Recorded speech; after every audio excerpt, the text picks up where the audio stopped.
শীতের সন্ধ্যায় যদি ১ কাপ চা থাকে তাহলে তো আর কিছুই লাগে না। হ্যালো ভিউয়ার্স, আসসালামু আলাইকুম। সবাই কেমন আছেন? আশা করি সবাই আল্লাহর রহমতে ভালো আছেন, সুস্থ আছেন।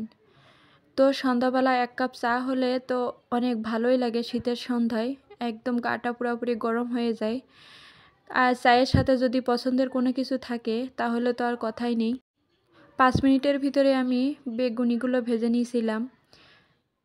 তো একটু গুঁড়া মশলা আর চালের গুঁড়া আর একটু বেসন দিয়ে ভালোভাবে একটা ব্যাটার তৈরি করে নিয়ে তারপরে বেগুনগুলা পাতলা স্লাইস করে কেটে নিয়ে তারপরে এই যে তেলে ভাজলেই হয়ে যায়। খুব মজাও হয় আর খুব তাড়াতাড়ি হয়ে যায় নাস্তাটা, এজন্য আমার বেশি ভালো লাগে। আমার মতো আর কে কে এরকম ভাজা খেতে বেশি পছন্দ করে অবশ্যই কমেন্টস করে জানাবেন। আর এগুলো কিন্তু শুধু আমার পছন্দ না, আমার মেয়ের বেশি পছন্দ, এজন্য ওর জন্যই বেশি করে বানানো হয় আমার। তো ৫ মিনিটের ভিতরে একদম মুসমুসা বেগুনি তৈরি হয়ে গেছে। এখন শুধু খাওয়ার পালা। তো তার আগে ১ কাপ চা তো বানিয়ে নেওয়াই লাগে। তো তৈরি হয়ে গেছে মুসমুসে বেগুনি।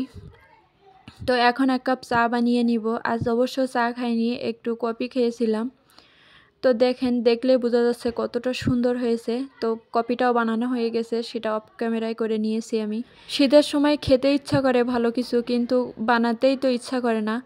কিন্তু না বানালেই তো খাওয়া হবে না আমাদের মতো যারা আমরা একা থাকি। তো আমরা এখন নাস্তা করব। তো তার আগে বিদায় নিয়ে নিচ্ছি। সবাই ভালো থাকবেন, সুস্থ থাকবেন।